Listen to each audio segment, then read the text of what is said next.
ABC General Hospital spoilers reveal that the death of Marco does not arrive in Port Charles like a single tragedy. It spreads like poison. It moves through the city in whispers, in suspicion, in the cold silence that follows the kind of crime everyone immediately understands is far bigger than one dead man. Marco's murder is not treated as an isolated act of violence. It becomes a spark dropped into a room full of gasoline, and within hours the fear is no longer only about who died. The fear is about what comes next. Because Marco was tied to too many dangerous people, too many buried secrets, too many unfinished agendas. His death does not close a chapter, it tears one open. What makes the situation even more explosive is that Sidwell does not react like a grieving father who intends to mourn in public and let justice take its course. His pain turns inward first, then hardens into something colder and more frightening. Marco was not simply his son. He was blood, legacy, leverage, and the one human connection Sidwell never fully stopped protecting, no matter how ruthless his other choices became. So when Marco is taken from him, Sidwell does not see the loss as random. He sees it as an attack. He sees humiliation, he sees betrayal, and once that thought settles in his mind, revenge becomes inevitable. But revenge in Port Charles is never simple. It is never loud at the beginning. It starts with calculation. Sidwell begins adjusting everything around him with the patience of a man who knows rage is most effective when hidden behind order. He changes routines, redirects loyalties, tests the weakness of the people closest to the crime, and begins searching not just for the killer, but for the person who thought they were clever enough to profit from Marco's death. That is where the situation becomes more dangerous than anyone realizes, because while Sidwell is preparing his own retaliation, Cullum is already moving faster, already trying to shape the narrative before the truth can find a voice. Cullum understands that Marco's death can either destroy him or strengthen him. He knows there is no middle ground. If suspicion turns in his direction, his position weakens, his alliances crack, and Sidwell's wrath falls directly on him. But if he can redirect that suspicion, if he can create the right story quickly enough, Marco's murder can become a weapon instead of a liability. That is why Sonny becomes the perfect target. Sonny already carries the weight of his own reputation. He has enemies everywhere, blood on old histories, and a life built in the gray space between loyalty and violence. In another case, being Sonny might not be enough to make the lie stick. In this case, it is exactly enough. Cullum does not need a perfect truth, he only needs a believable lie. Sonny and Marco had tension. Sonny had motive, history, and the kind of name that makes the police comfortable drawing dark conclusions.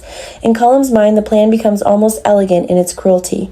Marco dies, Sonny takes the blame, Sidwell points his fury at the wrong man, and Cullum survives the storm while everyone else tears each other apart. It is not only a cover-up, it is a strategic act of destruction. One death can eliminate multiple threats if arranged correctly. The most dangerous part of Cullum's scheme is that he does not try to do everything alone. He places part of the trap in Rick's hands, trusting that legal maneuvering, selective pressure, and the manipulation of evidence can create the appearance of legitimacy. Rick becomes useful not because he is blindly loyal, but because he lives in the murky territory where law, self-interest, and ambition often overlap. Cullum believes that if the right seeds are planted, if the right documents shift, if the right assumptions take hold early enough, the system itself will do the rest. Sonny will not need to be framed in some crude, obvious way. He only needs to be guided toward the role of suspect until the machinery around him begins closing on its own. That is when the panic in Port Charles deepens. Marco's death is no longer just a murder. It becomes the center of a political, emotional, and criminal implosion. Every familiar alliance begins to strain. Every old grudge starts to look newly dangerous. People who once believed they understood the lines between enemies and allies begin realizing that those lines are moving, and no one feels the pressure more sharply than Sonny. For Sonny, the crisis is not simply about proving innocence. It is about the humiliation of being maneuvered, about feeling the noose tighten before he can even identify the hands pulling it. He knows how this city looks at him. He knows how quickly his name becomes synonymous with guilt the moment a body drops. That understanding creates a fury inside him that is almost harder to control than fear. Sonny is not frightened in the ordinary sense. He is enraged by the possibility that someone believes they can use his past, his power, and his reputation as a shield for their own crime. It is not only an attack on his freedom, it is an attack on his identity, on the years he has spent trying to hold together a life that has always stood 1 inch away from collapse. And then comes the most devastating turn of all. Dante is the one forced into position to act. That is where the story stops being merely dangerous and becomes emotionally brutal. Because if Sonny can endure suspicion, if he can endure accusation, if he can even endure betrayal, there is still one wound that cuts deeper than all the others. The possibility that his own son will be the face of the system moving against him. Dante does not approach the situation as a man eager to bring Sonny down. That would almost be easier. He approaches it as a cop crushed beneath duty and blood, trapped between law and family, forced to choose a side in a conflict where every choice feels like failure. He does not want to arrest Sonny. But wanting has never mattered much in Port Charles when institutions begin demanding sacrifice. Dante's internal conflict becomes one of the emotional centers of the storm. He has spent years trying to define himself apart from Sonny, while never fully escaping the gravity of being Sonny's son. Now Marco's death drags all of that unresolved tension into the open. If he hesitates, he risks betraying the badge. If he moves forward, he risks betraying his father. Either path leaves damage behind. That is exactly what makes Cullum's plan so vicious. It is not only meant to trap Sonny legally, it is meant to break the emotional structure around him. A public arrest is not enough. The arrest must come through Dante to maximize humiliation, fracture trust, and make the whole city watch as one family is split in half by suspicion. Sidwell, meanwhile, is not standing still while this unfolds. The deeper he looks, the more he senses that something is wrong with the story forming around Sonny. He may hate what Sonny represents. He may be capable of believing the worst of him. But Sidwell is not a fool, and grief is sharpening his instincts rather than dulling them. The more he studies the details, the more he begins to suspect that Marco's death is being used by someone who assumes a father's rage will blind him. That realization changes Sidwell's response. His revenge no longer aims only at the killer, it broadens. He starts hunting the architect. He starts looking for the hand behind the hand. And once Sidwell begins thinking that way, Cullum's position becomes far more precarious than he expected. Still, Cullum is too arrogant to stop. In his mind, he has already moved beyond survival and into opportunity. Marco's death can remove Sonny, weaken Sidwell, confuse the police, and give him room to reposition himself as the one man untouched by the collapse. That level of ambition makes him reckless, and recklessness creates ripples. His confidence begins to show in small ways, in the calmness that arrives too early, in the way he pushes certain details too hard, in the subtle miscalculation of assuming everyone around him will react exactly as predicted. Men like Cullum are dangerous not only because they lie well, but because they eventually start believing that everyone else is simpler than they are. Rick also begins to feel the heat of the trap he helped shape. What may have started as strategic cooperation becomes far uglier once the emotional fallout becomes undeniable. Sonny is cornered. Dante is pulled into a public and personal nightmare. Sidwell is moving with the cold precision of a father who has decided that grief without vengeance is weakness. The city itself feels unstable. Rick is smart enough to understand that schemes look very different once they begin generating bodies, headlines, and broken families. Yet, by the time he senses how far this has gone, stepping back may no longer be possible. That is another cruel truth at the center of this story. People rarely realize they are inside a trap while they are still helping build it. As the pressure intensifies, Sonny becomes more volatile. He knows he is being set up, but knowing it and proving it are not the same thing. That powerlessness enrages him. Every move he makes is scrutinized. Every attempt to defend himself risks looking like desperation. Every ally he turns to seems compromised by fear, uncertainty, or divided loyalty. He feels the walls closing in, and what terrifies the people around him is not only that he may lose control, but that he may still be dangerous even while innocent. That contradiction defines Sonny's entire existence. He can be framed because people already believe he is capable of the crime. He can be innocent and still seem threatening. That makes him the perfect victim for a setup like this. Dante suffers in silence as the evidence, real or manipulated, begins forming a path he does not want to follow. He sees Sonny's anger and knows how easily others will read it as guilt. He sees the pain in his father and knows that pain has never made Sonny easier to trust.